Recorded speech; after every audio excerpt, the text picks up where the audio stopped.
Okay, awesome. What's up? My name is Zap, Z-A-P. I'm the expert in residence on capital here at the Nashville Entrepreneur Center.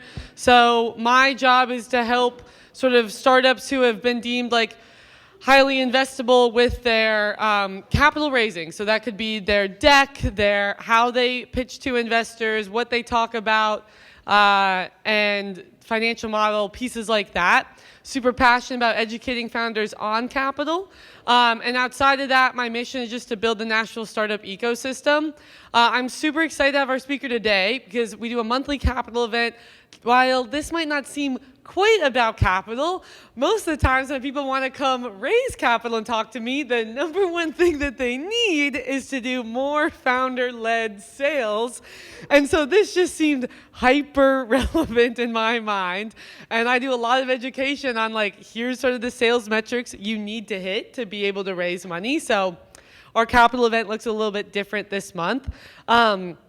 Anyways, my office is right there. I do a weekly office hours if you ever want to learn more. And also you can talk to Trey in the back who checked you in about membership if you don't come to the EC often.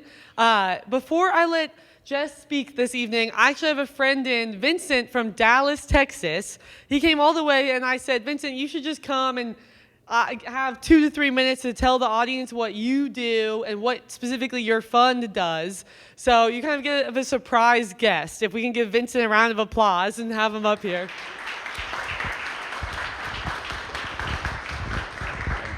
Thanks, Zap. I didn't know I was going to say anything today, but here I am. Yes. So Vince Shea, originally from California, 3 teenagers, 1 wife in my family. Live in Dallas for the last 15 years now. With an investment firm called Cypress Growth Capital that invests in emerging growth stage software tech companies, software and tech companies, I should say. All of us are former entrepreneurs and operators. In my case, I had 2 different industrial IoT software as a service companies over the last 20 or so years, both of which we sold to private equity eventually. And as an entrepreneur, working for private equity sucks. It's more about maximizing and optimizing and EBITDA and spreadsheets and things than it is about building product, getting to know customers, and all that. So after the second sold, I ended up transitioning over to the investor side and became an investor with Cypress Growth Capital for the last couple of years now. We're investing, historically over the last 15 years, invested primarily in Texas and the Southwest. In the last couple of years, we made more of a push to the Southeast. We did 4 deals in the Carolinas in the last couple of years, Atlanta, Kentucky, Alabama, places like that, but nothing in Tennessee yet, which is why I'm here. We're hoping to find some good companies here. We've been looking and come across some really good ones, but that's the hope. We think this is a great place to be. Different industries you guys all know about, but great ethic here, work ethic here, great capital efficient companies here that we like to work with. The last thing I'll say is that having been an entrepreneur before, there's literally nothing more important for a company than go to market and driving revenue and customers. The best way to raise money is to sell revenue. So I think it's great that you guys are all here and to hear from Jess. And really want to thank Zap for setting this up and inviting me. Yeah. And I look forward to the talk today. You want to talk about your thesis, like 1 minute? About Cypress? Yeah. So we're investing in companies that are generally between a few million in revenue to maybe 10, 15 in revenue. So not like garage startup, not early revenue. You know, product market fit exists. You have customers, you got things that are working. And we're, as former entrepreneurs and operators, we like to come in and help as a sounding board, advisory board, to help you guys accelerate things like go-to-market, product strategy, people-related strategy, to accelerate things around different initiatives and different dimensions of the company. So our companies are generally kind of like that sweet spot we call it the tweener stage. If any of you have kids, it's like that 5 to 10-year-old stage where you're old enough to be on your own feet, no diapers, no nothing like that, but still young enough where there's still a lot of growth to have, not a teenager, not an adult or whatever. So we like to invest at that stage. Again, 3 to 10 million in revenue, product market fit, customers, just need to, inflection point of growth where a few $1,000,000 of capital can go a long way towards expanding and building out the sales team, adding sales leadership, product enhancements, potentially geographic or vertical market expansion that our money and our council can help fuel. So that's kind of the stage we're investing in. Thanks so much. Awesome. All right, and Honestly, Jess is another person coming from far away. We have so many guests and friends from faraway cities from Miami. I'll let her tell you guys more about herself, but let's give her a big round of applause.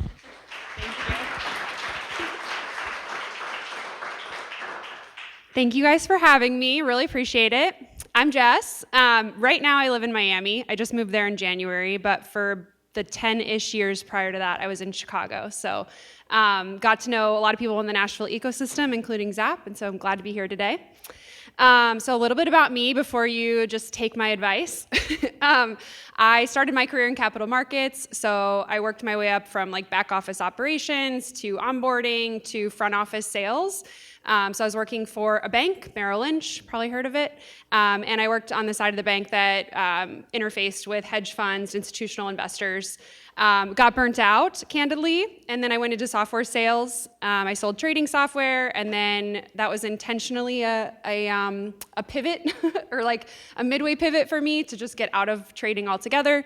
So then I went to work at a company called TriNet, who's probably knocked on some of y'all's doors, or will, but it's like turnkey HR in a box. And there I led our venture capital and private equity channel sales strategy. So I built relationships with funds to sell to their portfolio.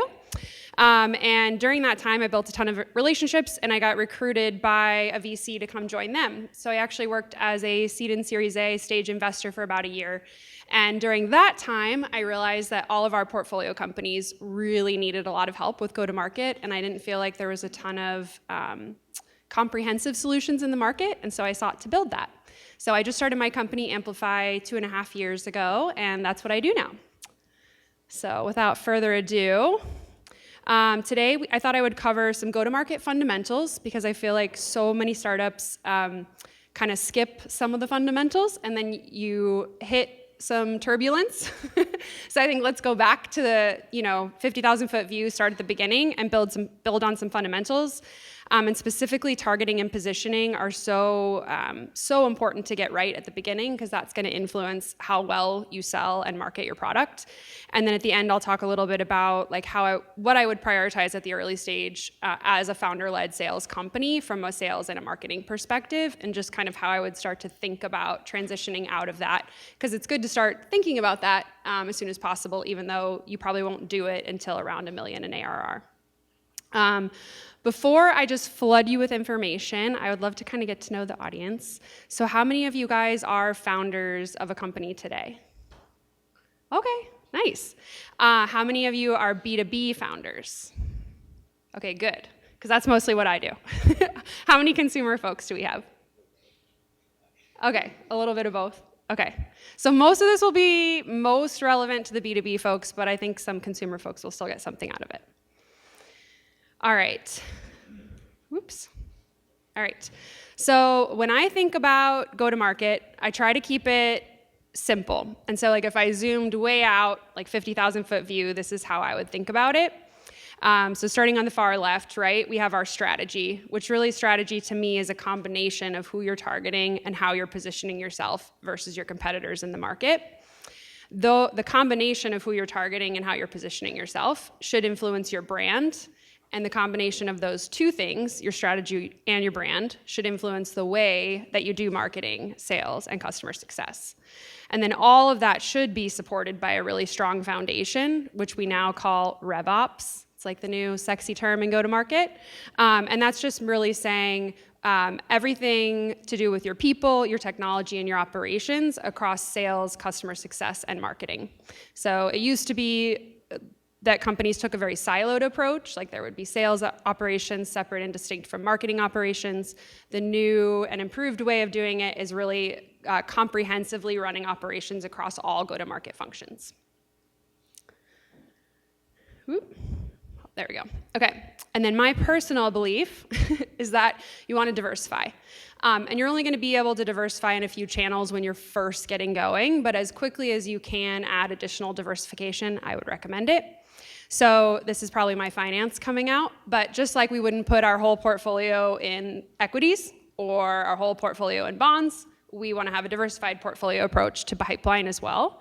And that's because so many things can happen like external factors that we can't control, right? So now we have generative AI search engines. That's going to impact how SEO works. We have the LinkedIn algorithm changes. That's going to impact how social media works. So there's so many things that can happen that we have no control over. So therefore, I would recommend that you have more than one source of business fueling your pipeline. And so what I work with clients to do is basically figure out like which of these levers make the most sense for their business. Because you can probably imagine that each of you guys are selling in a different industry to a different buyer persona that's going to be consuming information in different ways. An extreme example I like to give is one client I worked with sold a dictation software to veterinary clinics. And as you might imagine, veterinarians are with pets all day. They're not really on their computer. By the time they finish their day, they're pretty burnt out, to be honest, so they don't really want to be on their computer. So traditional digital marketing tactics didn't work as well with that target customer. They got 90% of their pipeline from very curated veterinary conferences where they were able to interact with these vets one-on-one. Now that's an extreme example where conferences and events were, again, 90% of what was driving their pipeline. But the point is that you really want to get in the mind of your target customer as much as possible and through either online research or through talking to them, figure out where they want to consume information and who they trust, because that's going to be where you want to show up. All right, then another key factor. So sales convert ultimately when you have a convergence of trust, timing, and need, right? And so the trust component is super important, I think, as most of us know, because we want to know that you're going to be around, that you're going to solve my problem, that it's not going to be a waste of my time and money, right? And then even if I really trust you, I love what you're selling me, the timing has to be right. Am I already in a 3-year contract and I can't do anything for 2 more years? Et cetera, et cetera. So really we're trying to find like the convergence of these 3 things. Oops, hold on here. Sorry, guys. I don't have my mouse and it's a little off. So when I think about the fact that we're trying to find that middle ground, the source of our lead really impacts our closeness to the center of that, those concentric circles. So when we're doing cold outbound, right, we don't know the person, they don't know us, trust is low, we don't know if our timing is right because we're really shooting darts at a barrel kind of thing. There are things that we can use, data that we can use, buyer intent data and other technographic data to potentially make our cold outbound more effective. But it's always going to be a lower probability to close the business that comes from cold outbound for that reason.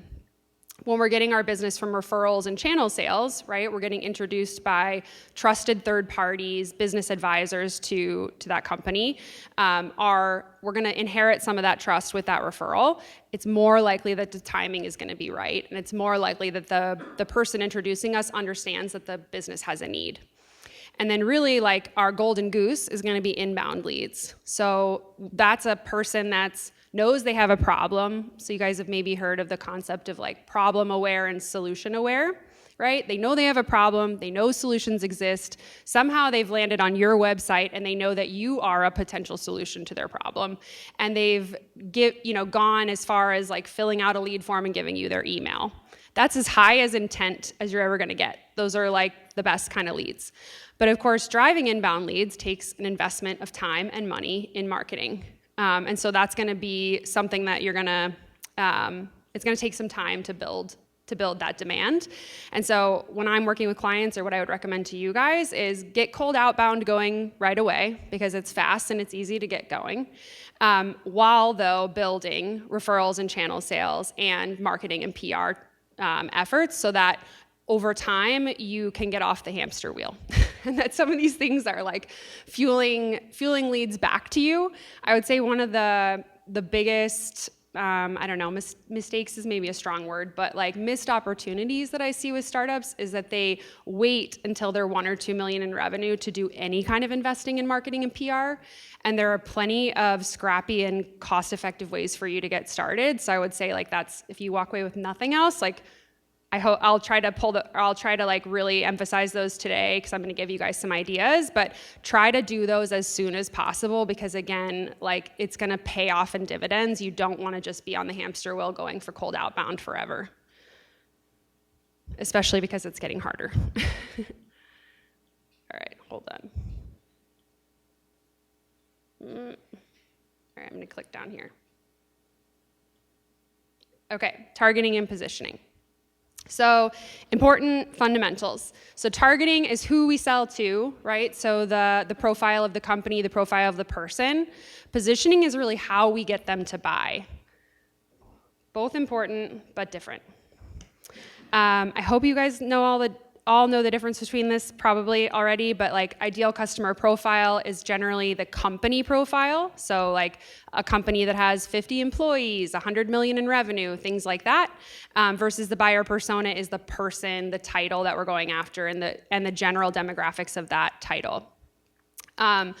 Something that, this is another thing that I see a lot of startups, I guess, get wrong, right, is that they make their ICP too broad, in my opinion, in the beginning. So I would say, like, when it starts to feel like you have a little bit of, like, FOMO, you've probably got it right.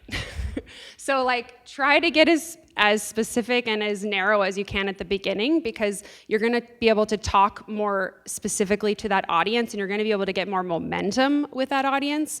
So as an example, if I were selling CRM software and I already know that Salesforce and HubSpot are massive, players in the industry and have a lot of market share, I would probably start off by being like the go-to CRM for investment bankers as an example, right? Because then it's going to be easier for me to build my feature set, my marketing, my everything around like being the best for investment bankers. And then over time, you can kind of broaden that and be like, okay, now I'm the go-to CRM for capital markets. Now I'm the go-to CRM for financial services. But I would say like start as specific as you can is my advice. And again, when you're starting to feel a little bit of FOMO, that's probably about right. And then a simple way that I generally define this that might help you is who it has the highest probability to buy from you, the fastest, at the highest price point, and see the most demonstrable value, right? So for example, that might not be enterprise customers for you right away. It's gonna be a really long sales cycle, a lot of security review, et cetera. So like you might say that your initial ICP is more like a middle market company for now, because that ticket size relative to the time to close the deal is gonna be a lot more effective. So it's one way to look at it. Now, and I'll send you guys an example, or I'll send you guys this deck also afterwards. So I just gave an example, but when I hear people tell me, we sell to enterprise HR departments, that's not specific enough. What I want to hear is we sell to large enterprise employers who are self-insured, specifically headquartered in the United States, 10,000 employees, et cetera, et cetera. Like that's how specific you want to get. If you already have customers and some revenue, I would say that one of the first things I do as well is enrich that existing customer data, like when I'm coming into a company and looking for trends. Like if you already have 10 to 20 companies as clients, for example, you might start to realize, okay, actually 70% of our clients are on the West Coast. Why do we think that is? Like, what do we think is driving the fact that we're having the most success on the West Coast? Or 60% of our companies are in healthcare. Why are we having more success there? And there's always usually something that you can actually uncover as to why, and that can help you, again, narrow in on your targeting. So these are the firmographics and technographics that I like to use to define an ICP, and then the demographics and psychographics that I like to use to define a buyer persona. I'll tell you a fun story on the buyer persona thing too. So also if you have customers, look at, pull the profiles of like the last 5 or 6 people that bought from you that were your biggest champions, and look at their LinkedIn profiles and look for commonalities, not just title, but background.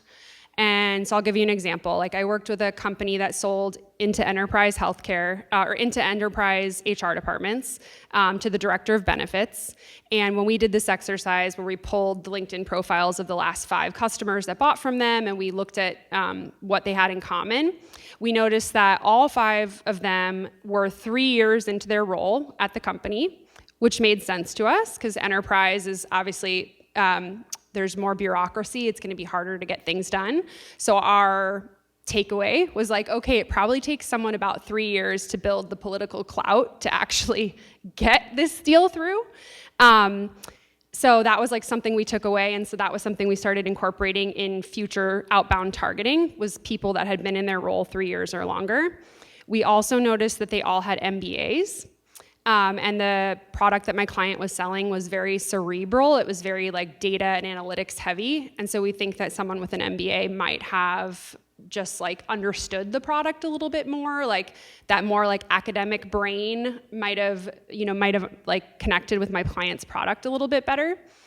And then we also noticed that they all had worked in consulting before, which made sense to me because I think that they were used to kind of assessing like current state and future state, and they were good project managers and change management people.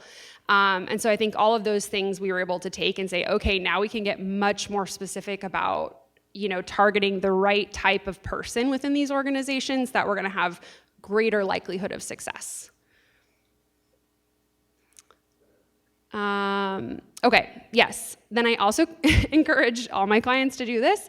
So like segment your tier 1, tier 2, and tier 3.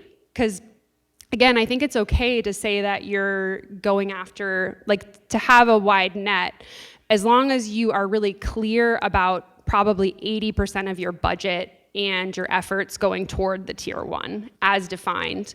And like getting it like this explicitly laid out in your knowledge management system or wiki or whatever you guys are using at your company, just having a common vernacular across your team really helps too, right? Like having it explicitly spelled out and saying like, okay, is this really a tier 1 customer as we defined it? If yes, it makes sense to continue forward. If no, it doesn't make sense for us to prioritize X, Y, or Z. All right, positioning fundamentals. So this is really important too, right? Again, people buy with emotion, but they rationalize the purchase with logic. And so you need to meet that, like you want your positioning to be a little bit emotive, like get people to feel something, whether that's like, speaking to their like anger about something sometimes, right? Or making them feel joy, but like you want your positioning to evoke an emotion and for them to connect with your brand and your value prop. But you also need to have logical elements that make them able to rationalize that purchase. Because as much as we love something, we're still not going to buy it if we can't make the math. So my favorite positioning expert that I would recommend to all of you guys, her name's April Dunford. And she has a book, a podcast, a ton of free resources. Working with her one-on-one is like $60,000 for 2 days, but you can get a ton of value out of all her free stuff, so I would highly recommend that. And this is her framework that she provides for nailing your positioning. And again, ton of free resources online. But really want to start with, what are the competitive alternatives? And even if you think you're the first one to build something in your space, you always have a competitor, which is the status quo. So even if there's no other software that's directly competing with you, you're always going to have to convince someone still to pay for something and do something in a different way. So don't discount that. So thinking through that, then thinking through the key unique attributes of your product relative to the competitive alternatives, and then think about what value that actually drives, right, for your customers. And then narrowing in from there, like who cares a lot about that value, and then what market can you win? Again, because we have limited time today, that's as deep as I'm going to go there. But again, look up April Dunford. Her stuff's amazing. All right, I'm going to skip that one. Oh, this is another great point that she makes, which I was kind of alluding to earlier, which is I think another thing that's tough for startups, right, is that you're having a lot of prospective customer conversations at the same time that you're having prospective investor conversations, which can be hard probably for your brain to switch gears, but it's really important that you do. So when you're talking to investors, you want to be selling them on the vision, right? What this can become in 10 years, the exit potential, like how big it can get. But when you're talking to prospective customers, you need to talk to them about what you have today, not the 10-year vision. They don't care. They care about what can you do for them today and what value will it give them today. And again, know that positioning should and will evolve over time. So the same example I gave earlier about being like the CRM for investment banking is maybe my positioning one. And then as we get bigger and we have more market share, okay, now we might become the CRM for capital markets, et cetera, et cetera. So just don't be afraid of that changing. And as long as you really understand the fundamentals that go into strong positioning, you should be able to bob and weave as the market and as your product evolves. Okay, I also love to talk about this example because it's super important. So even sometimes when you're selling to one ICP, you might need to have different positioning for different people in that organization. So for example, when I sold TriNet, it's like HR in a box, turnkey HR. And in general, we sold that to white collar businesses that were 50 employees or less. Sometimes the company had a head of HR, and sometimes they didn't. Sometimes the company might just have a CFO that's acting head of HR, for example. So if I were talking to the CFO, I would focus very much on the bottom line, right? Like, what's the hard dollar cost savings that you're going to get by coming to me? Or what is the hard dollar risks that we're going to be mitigated, et cetera? And the CFO had no problem getting rid of all the administrative tasks that we were going to take over, right? They were like, please, I never want to see an I-9 again. If I'm selling to an head of HR, this person might be perceiving me bringing in HR in a box as a threat to their job, right? So you want to be conscious of like who you're talking to and whether they might think that your solution is a threat to their existence. And so the way I would go about that is immediately addressing that objection in sales calls, right? Like, hey, I just want to let you know, like, a common misconception is that we come in and we replace the head of HR. That's absolutely not the case. We're here to be supplemental to you. We're here to be your administrative back office so that you can focus on strategic initiatives and the things that you probably are really good at, like company culture and leadership development. And we're going to take all that other stuff off your plate. Right? So again, same company profile, same ICP, but very different conversation depending on the person. So I would encourage you guys to really think through each of the personas that you're going to be speaking to, and then think through how you have to augment your sales pitch based on that. Okay, now we're getting into the juicy stuff, and I'm still good on time. Okay, so if I were just getting started, which I guess we did have a lot of founders, I should have asked, how many of you guys are less than $1 million in revenue? Okay, most of you. Okay, so this is excellent. Good. So then this is what I would suggest as my first priorities for sales. Number one, get a CRM and start logging everything. Literally everything. If you didn't know this, you can get HubSpot for free. Like, they have a free model that you can upgrade later. When you're ready to upgrade, you can get a really, really steep discount through them as well. It's like 90% off your first year and then 50% off your second year and beyond. If anyone needs the code, hit me up. Happy to give it to you. Salesforce also just rolled out a competing product. I haven't used it yet, but FYI. And it's around the same price point. But I would absolutely just get that literally immediately and make sure that it's logging all of your emails, because it's going to be so helpful for you later. Number two, start leveraging your personal network and your investors for warm referrals. Have you guys heard of LinkedIn Sales Navigator? Okay, good. I would use that, and there's a feature in there where you can basically see the connections of, so you can build out your lead profile, right? So I can say things like, okay, show me all heads of HR at companies with 10,000 or more employees that are also connections of John.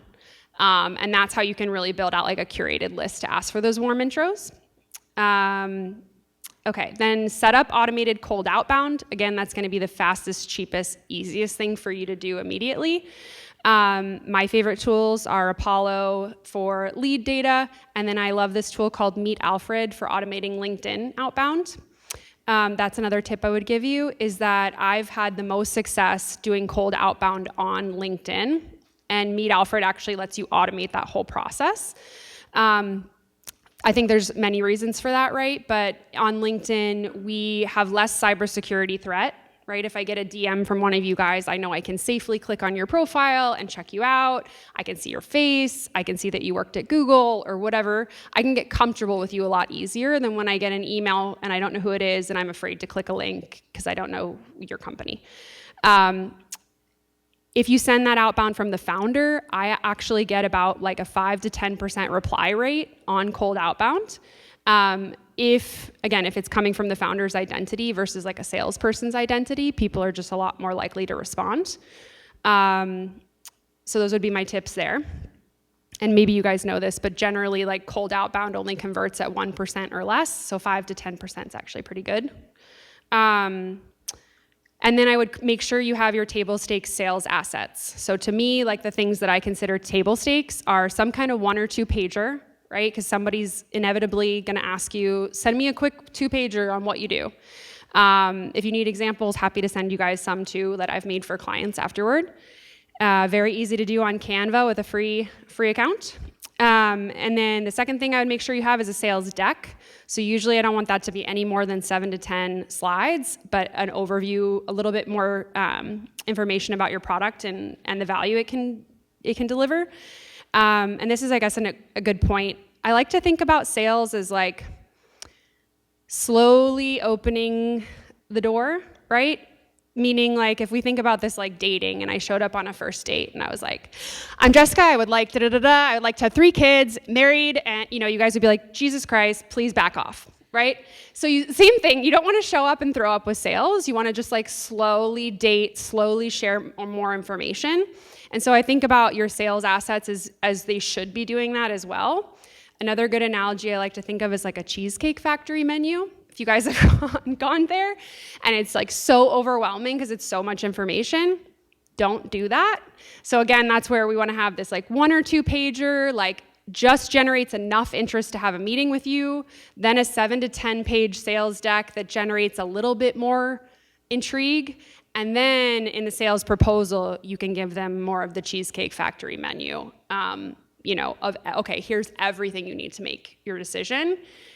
So those are the 3 assets that I would make sure I had right away. And then from a marketing perspective, again, there's things you can do for cheap and easy, which I'm going to get into. But number 1, spend the time to develop and understand how to develop your targeting and positioning, because the better you understand how to actually do that, the better you can augment it as your business evolves. And that's really important to nail on your website, right? Because that's your only 24/7 salesperson. So like, if you do nothing else, like get your website messaging right? Because every single outbound or every single sales and marketing motion that you're gonna do is gonna drive people back to your website, right? If we do cold outbound, that's what's gonna happen. If we do paid ads, if we do SEO, everything comes back to your website. So it's so important that speaks to your target audience in a compelling way, and that you don't drive people there just to abandon cart. The second thing I would make sure I do immediately is start building an audience, right?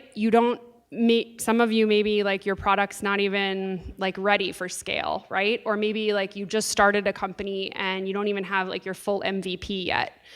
You can still start building an audience. So if most of the audience is B2B, so I would say like LinkedIn's gonna be the best channel, right? But start becoming a thought leader in your industry and speaking to your target customers and building like that muscle memory.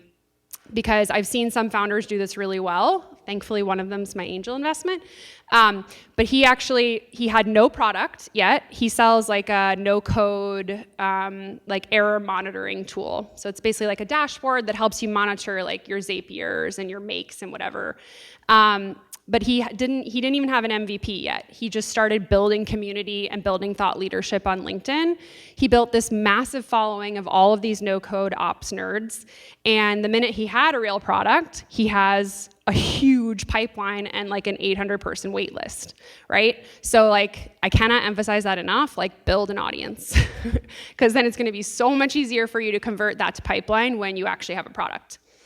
And even if you have a product now, it's never too late to start.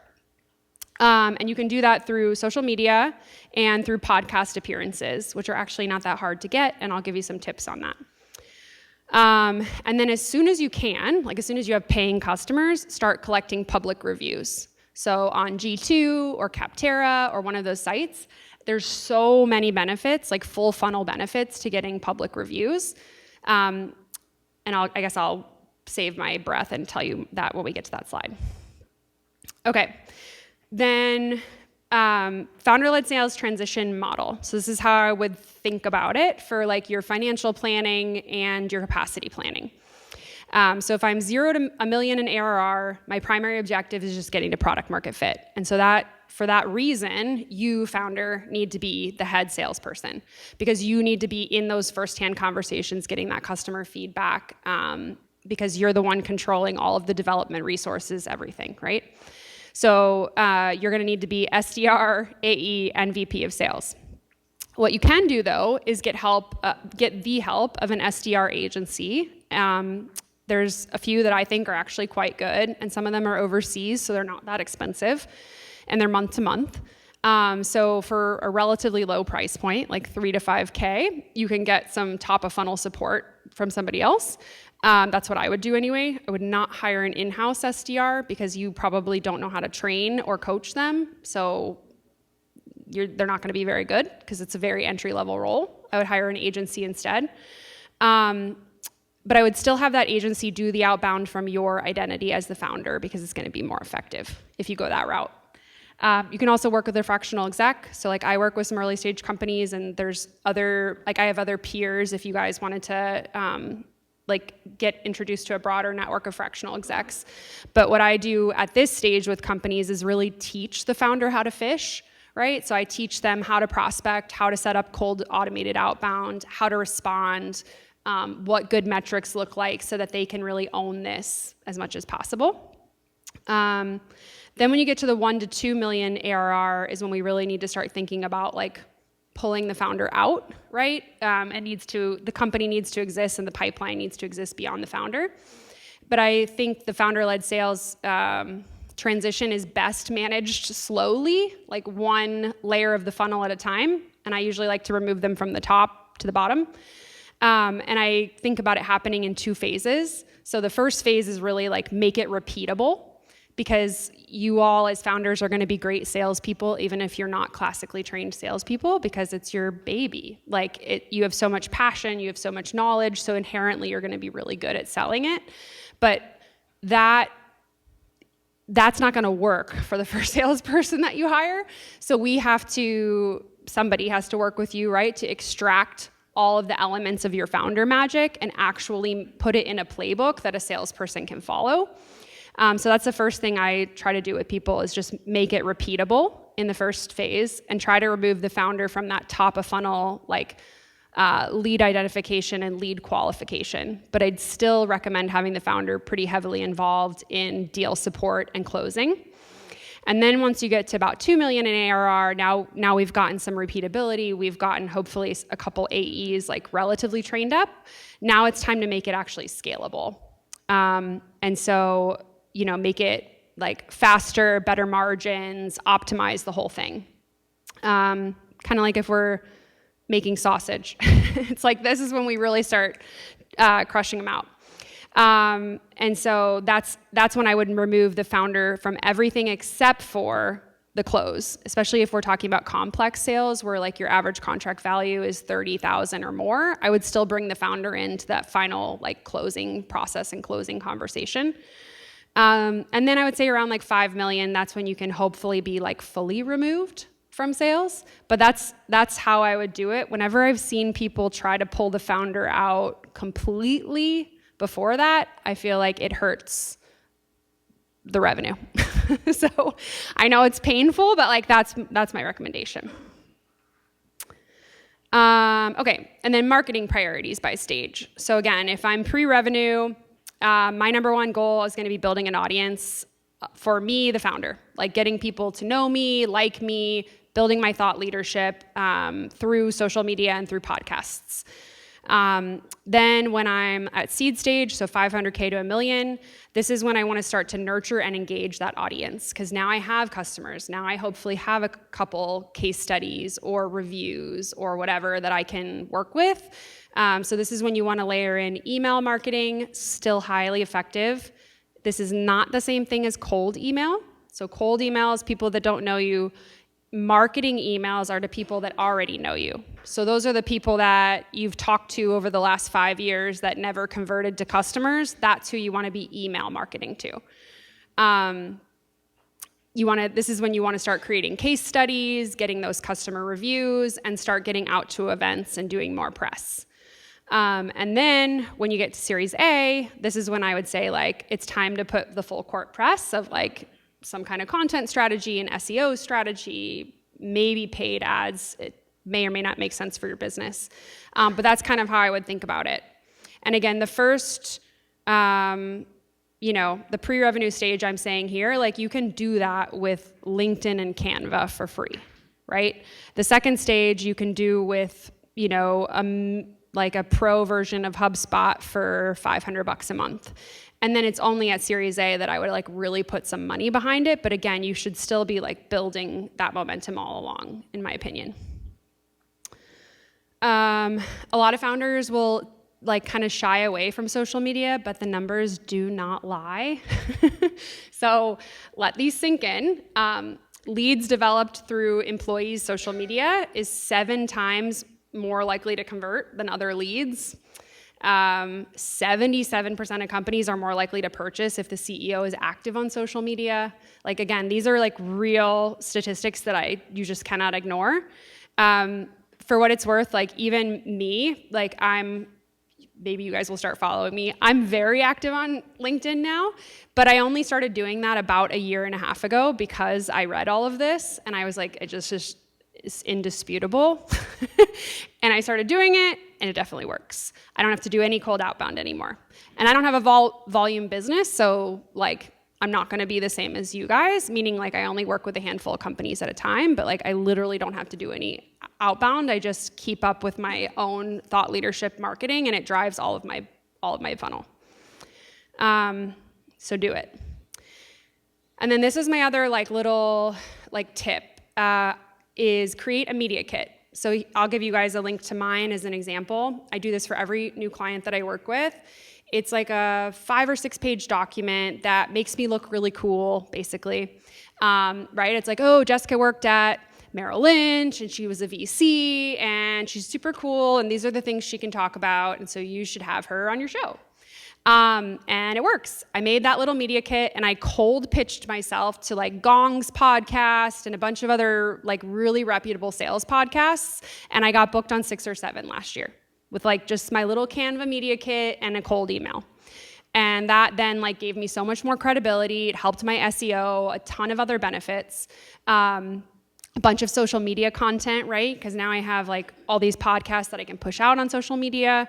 So I would highly, highly recommend make a little media kit. And the reason why this is so effective, right, is because like the person on the receiving end, like if I'm the person running the podcast or whatever press outlet, I'm probably getting inundated with requests all the time, right?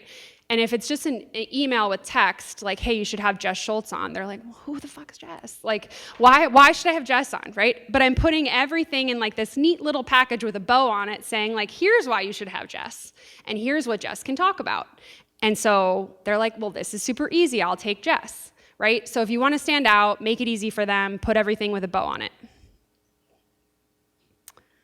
And then I gave you like some tips on like how to identify podcasts and then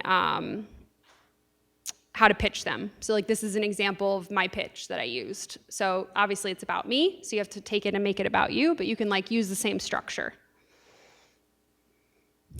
Okay, so again, one of my other favorite hacks is customer reviews.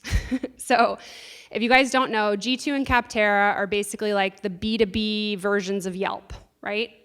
So they're like where people go to read reviews and discover software and services. And G2 and Capterra both invest very heavily in marketing. So they invest a ton of money in SEO, in paid ads, in driving traffic to their sites. And because of that, they get like a lot of people, it's like a trusted resource when they're shopping for something. So when you have a profile on there and you start to build up your reviews, you're inherently catching the tailwinds of their really big investment in marketing. So like, for example, I just like when I first started my business, I still am not even on the paid version. Both of these have like a paid version, but I'm just on the free one still, and I would recommend that for a while. But I just set up a free account. I had my first few customers start leaving me reviews, and within probably 2 months, just from like a little bit of effort, like maybe I had 10 reviews or something, I was ranked number 2 sales consulting firm on G2 because not that many other people were doing it. And so I started getting all these inbound leads just from my customers' reviews. And there's really no stronger voice than your customer's voice, right? And there's a bunch of data that says that people trust an online customer review as like 80% as much as they trust talking to another human being. So like it's very trusted.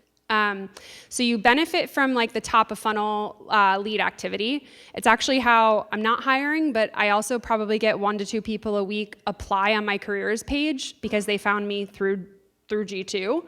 So like it might even be a way for you to find like strong talent, which I think is actually really smart on the candidate side for them to go look for a company that has good reviews and then apply to that company. But anyway, that's just like a fringe benefit. Then the other thing that it helps with is once you start having customer conversations, so immediately after every discovery call I have with a prospective customer, I send them, thank you for your time today. Here's a link to my sales deck with a little bit more information. And here's a link to my reviews on G2. And what does that do? Like immediately after my first interaction, that gives my prospective customer, another founder, like the firsthand words and experiences of my prior customers, right? So like that's building like credibility and trust in me from like that very first call. A lot of times that also saves me from having to ask one of my current customers to have a reference call on my behalf, right? Which I think we all know, like a lot of people want to talk to your customer before you close. And of course, we're all want to be helpful, but we also want to protect our customers' time. We don't want to have to ask them 45 times to do a reference call. This is your way of getting around that in a big way. Like I can tell you I get way less requests for reference calls now that I have a strong review base. So that's where I'm saying like it really helps you from, top of funnel to middle of funnel to bottom of funnel. And then you can, once your customers leave you or the reviews, it's public, right? They've put that out there in the public. You can then take that and use that on your social media or other, like your website or whatever else, because they've explicitly put it in the public, so then you can use it.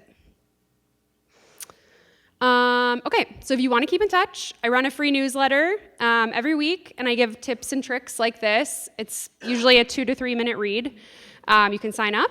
And then I also run a boot camp, which is like an expanded version of what I just gave you guys today, that I do live twice a year, and then it's on demand in the interim.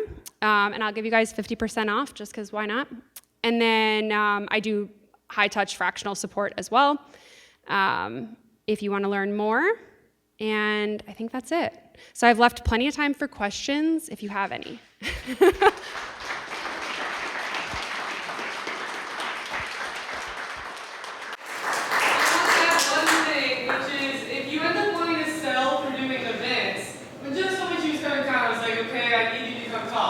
But literally so many people hit me up to talk, and she's the only one who's like, here's all my talks, here's the slides, here's the recording, here's the title and bio, you pick whichever. And I was like, I have to book, I already wanted to book people, like with the marketing piece and the marketing, it just, on the other end, like you're making your client side so much easier.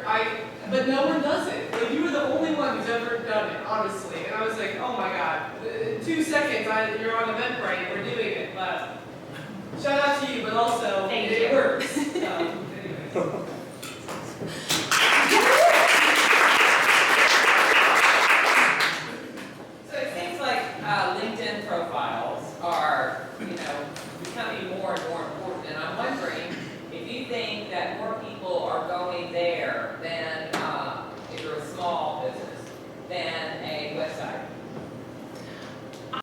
I think actually I've read that people go to both.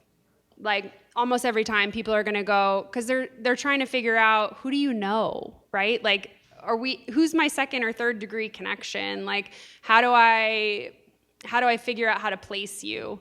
And a lot of times startups' websites aren't that great either, so they might be going to LinkedIn for a little bit more information. But yeah, I've read that people go to both. And so I've heard that there is a AI tool that will allow you to create a very cool website. I'm sure there are plenty. Free. Is it free? I learned at TSU had an AI conference last week, and they were talking about this. Yeah. I wondered if you had experience with it. I'm sure there are plenty. I would say, like, in my experience, do it right from the beginning. That's my belief. And you can still do it right in a cost-effective way. So like the two most commonly used web hosting platforms are WordPress and Webflow. I'm a little bit partial to Webflow personally, but they're both great and very widely used. But if you build your website on there, it just has way better like scalability over time. Like when you're ready to add a blog, when you're ready to have lead forms, whatever you're ready to do, like those two platforms are going to set you up for like a really good foundation. And WordPress, I believe, is free. And they both have templates that you can buy. So like if you're budget conscious, I would just purchase like a template that then you can customize. But do not, I hope none of you guys have done this, do not build your own custom code website.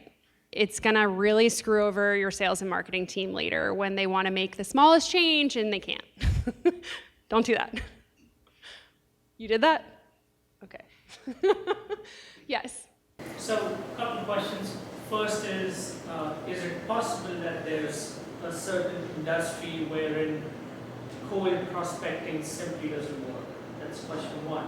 And then in one of the slides you showed that I think around 5 million is when you really want to put efforts into SEO. But SEO takes a long time, so wouldn't you start early? Yeah, that's just when I would really like invest, but that's a really good question. So for example, like when you get the profile set up on G2, like I mentioned, that helps your SEO. When you get booked on a podcast, that helps your SEO. Like a lot of the other things I was mentioning, they actually all are helping your SEO at the same time, but I just mean I wouldn't spend like $1,000 a month on an SEO agency until I have that kind of money. But those other things will be contributing to your later SEO success. And your first question, sorry, was about industry. So yeah, I'm giving this all like very generalized advice, obviously, but to your point, for example, like HR leaders are the most likely to respond to cold outbound. Like there's been studies done on it, right? And if you're a technical leader, like a CTO or a head of data science, you're least likely to respond.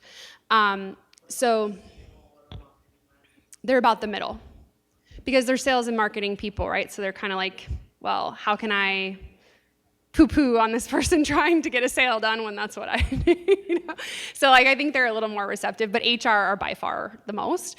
So there is data that supports that certain roles or profiles are more receptive to different things. And like if I was selling to sales and marketing people, I would absolutely be on LinkedIn because we live on LinkedIn, you know.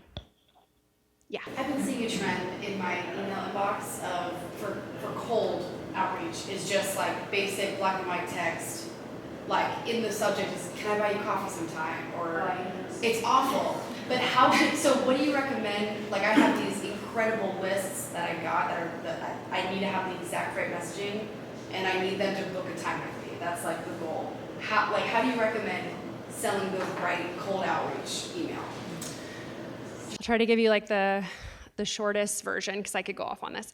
Okay, so the best tips I can give you are subject line, short, and something another salesperson I know, like this is her words, I just don't want to steal it, is like internal camo, meaning like something like Q4 budget, right? Something that doesn't scream, can I buy you coffee? Like we all know immediately that that's a sales email and you delete. But something like Q4 budget, I might be like, oh, what?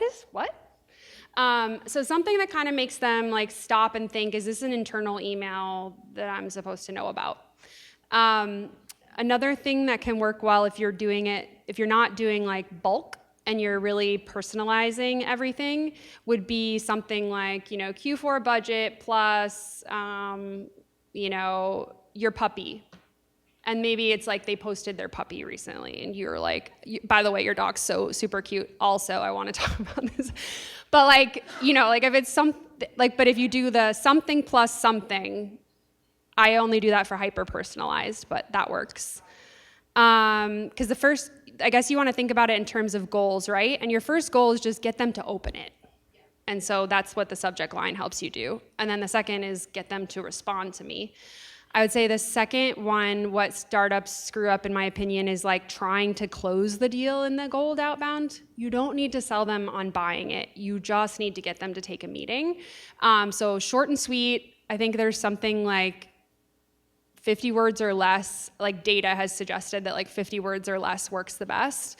Very humanized, like try to say it out loud and be like, does this sound awkward when I say it out loud? And if yes, like rewrite it. There's a tool called Lavender that you guys could look into. There is a free version of that as well, but it basically like once you write your sales email, Lavender will like grade it. And so it'll tell you like, oh, this is a little too long, take this out. So like that can kind of help you like adjust it to be more effective. And then, so like within the email, I might say something, and a few other tips are curious tone works better. So I think we all know, like when I get an email that's like, I already know that I can fix all your problems. I'm like, what? No, you can't. So that kind of assumptive or authoritative, that does not work with people. So like more of a curious tone, like something, for example, like curious if this is a problem you're experiencing. We're working with several other companies like yours, and this is what I'm hearing. If this resonates, I think I have something that would interest you. Open to a conversation, ? But I don't usually like go for the gold, like, can you meet next Wednesday at 2 p.m.? Like, something super casual, like interested, ? Open to a conversation, ? Yeah, if you're a startup and the founder's sending it, what can work really well too is just like leaning straight in, like, hey, I'm a startup, I'm just still trying to learn. So I would love to like, share with you like what I've heard and what we're building and get your feedback, which I know is going to be immensely invaluable to me either way. And then you're kind of like taking the pressure off. You're like, I'm not going to come here and like pitch slap you. I just want to have a conversation, get to know you, and your feedback's going to help me. Yeah. And then do you attach things to this, or do you? No, because anytime you put like a hyperlink, an image, an attachment, it's always going to potentially hurt your deliverability. So yeah. And that's also why I like LinkedIn, because again, like there's no firewall, right, of like their cybersecurity blocking you out. Yeah. Okay. Did you say no links? No links. What about like book a time with me, or no? It's like Not in my first email. email is just to respond to the email. Yes. Yes. What have you seen be some successful tactics in building pricing models during your like go-to-market period for startups? I always try to like converge on where are other people priced, like your competitors. What would it cost them to do without software? Like if you can try to figure that out, right? Maybe that's like, well, we think it would be about 10 hours a week of a data scientist. Well, you can figure out what a data scientist is paid on average, and so you can kind of figure out, so I'm like kind of triangulating on like what would they pay a competitor, what would they pay to pay without me, what do I need to charge to achieve the margins that you're probably going to need to fundraise or whatever. And then I would say like if it's your first few customers, I encourage my clients to put like the price that they ultimately want to charge, right? And then slash through it and say customer advisory board discount or something, or like product advisory council discount. So that, for example, let's say you ultimately want to charge $50,000 a year, but you know that you're just getting started, you don't have that many clients yet, and so you might need to sell it for like 20 grand to close the first few deals. I would be like list price 500 or whatever I said, $50,000, discounted, product advisory council, $20,000. And then I'm showing them that I'm giving them a big discount. I'm showing them that that's like the list price, so that later when I raise the price, it's not as like raising the price. It's just like, yeah, that was the list price. And then what I say for the discount, if they join your product advisory council or whatever, is like, you know, we are a new startup just getting going, and like we would really benefit from your intimate involvement in our product roadmap and product feedback. And so like, because I'm asking for your time, I'm willing to give you a discount because your time is valuable. And so like that's what this discount represents. And or like maybe you're using it for marketing. Like in exchange for you doing this, I'm gonna do a press release with you. But like get something for it, I guess, is like my advice. Does that help? Yeah, definitely. Okay. What are your thoughts on like free trials? Like I've heard both sides of this argument. I'm interested to hear yours. Like when you're first starting out. I think it depends on what your product is. I would say in general, most people do like to touch and feel. Like I love a free trial. But maybe like depending on like, is it something that they can get in there and immediately see the value, or is it something that you're really going to have to train them to use before they could really get it? Okay, then I would say like a free trial could be effective. Yeah. Okay. I think you were first, the gentleman in the back. Okay. SDR agencies you brought up. Yeah. Which one? Is there like a specific one that you think's good, or? Yeah. My favorite is called Hypergen. So it's like hyper and then gen.io. Alex is the founder. You can tell him I sent you. But they're in Bulgaria. And so because they're overseas, they're cheaper, but he is crushing it for a lot of businesses that I know. And he works really hard, and he's a bootstrapped founder himself. So I just feel like, you know, he'll go the extra mile. Yeah. Oh, yes. So I think it's two-part, but so thinking about a licensing model, so similar to a franchise, but not a franchise, and working for a licensing contract, is in the business plan. Does everything, the rule kind of go? I mean, granted, they've already got kind of a go-to-market strategy, but if you're still, they're giving you the allowance to have the license the product and or the service, but you're still going to have full reign to kind of drive your own market and build up your own money, you know, and that kind of thing. Do the rules apply pretty much everything the same? So you're saying you're going to give someone else the ability to resell your, sorry. No, that's okay. They're going to give me a potential license agreement. Oh, okay. You're going to have a reseller. I mean, hopefully they have some of what I've talked about done, right? Like they should know where the product sits in the market. If they're not going to feed me necessarily all of their, I mean, obviously I can leverage the website and leverage some of their marketing, but if I want to do my own marketing and have my own CRM tool and everything else, because I don't think they're doing it as good as it could be done. Yeah. Yeah, same fundamentals apply. Yeah, I would say yeah, if everything else goes, I would just hope that it's a little bit easier for you because you have some of their stuff.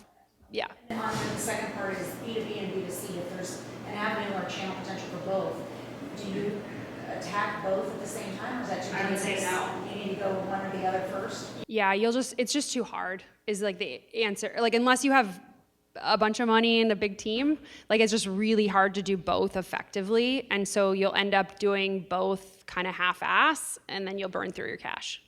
That's what I've seen startups do. So how long would you say about, I mean, it doesn't have to be perfect or a certain dollar amount threshold as long as you can get it rid of? I would pick a lane and I would stick in that lane until I have like close to again, I don't know your contract size or anything, but like close to $1 million to me would be like, okay, like this is good, this is solid, this is repeatable. Now I can have another motion. Yeah. You say more about Meet Alfred. I just heard about a Dripify. Oh, very similar. I haven't used that one, but I've like trialed it and it's like basically the same thing. And does it help you? I've got 8,000 LinkedIn contacts, and there's no way to organize it. Kind of. It's like they're all over the place, and so I don't feel like I'm in control. I'm missing things. Well, that's why you need a HubSpot or a CRM. So like I would never, the only reason why I even say to use Meet Alfred or Dripify or whatever is because HubSpot nor Salesforce have like direct connectivity to LinkedIn to automate it. If they did, I would just say use those because there's no reason to have another system. I think this is just like from what I've heard, LinkedIn is very cagey with their API, so they haven't like exposed it to HubSpot and Salesforce to automate. I don't know how Meet Alfred got around it, to be honest. Or I don't like. That's what you gotta pay for. Not fully automated though. Meaning to pull in the lead, the object. Oh yeah, you can pull in the data, but you can't be like, so with Meet Alfred or Dripify, I can literally say, for this list of people, go view their profile, send them a connection request, 2 days later, send them a message, 4 days later, and I just like push play and it goes, right? It's like fully autopilot. HubSpot and Salesforce cannot do that. But I think that has something to do with their, like, it's not technically not feasible. It's like LinkedIn has not given them permission. So that's the only reason why I say to use those other tools. I'm sure that might change one day. And then I would say just use your CRM. But that's why it's important to have a CRM that's your central database, single source of truth for like whenever someone does respond to you, then it goes into your CRM. Until they respond, I don't know, who cares? Like, meaning like you guys are not big enough or complex enough. You don't need to track that really. Or I would say it's not important. So you're saying you can't get the LinkedIn message? You can. There's ways. You'd have to buy yet another tool.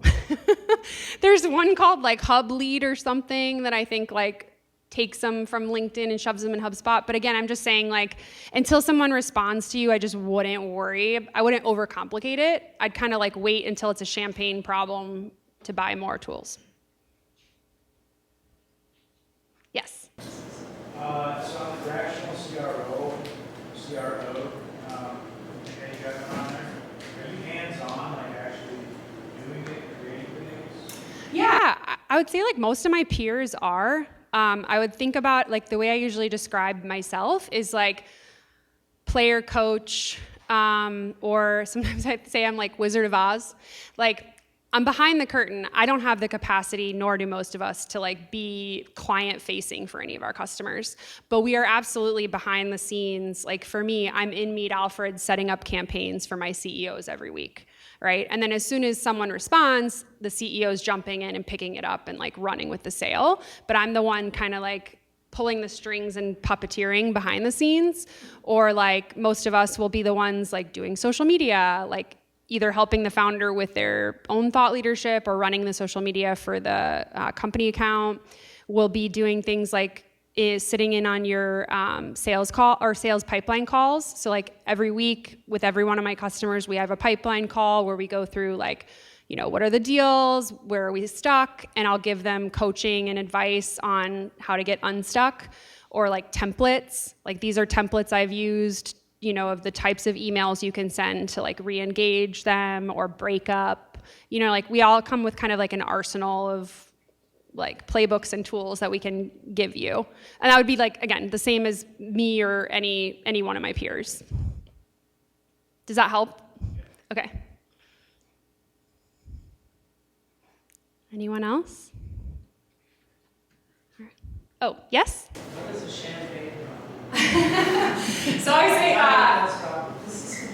yeah, it's like, okay, like when we have so many leads that we need to start lead scoring, like that's a champagne problem, right? Like, so in general with startups, that's kind of the approach I take. Like there's some fundamentals, again, like a CRM, do not wait till you have a champagne problem, just get a freaking CRM. But then there's other things where I'm like, we don't need to buy 12 different technologies to automate everything when we don't even have enough leads that it matters. So like, anyway, that's how I think about it. Wait till it's a champagne problem. Okay. Well, thank you guys for having me. I hope it was helpful.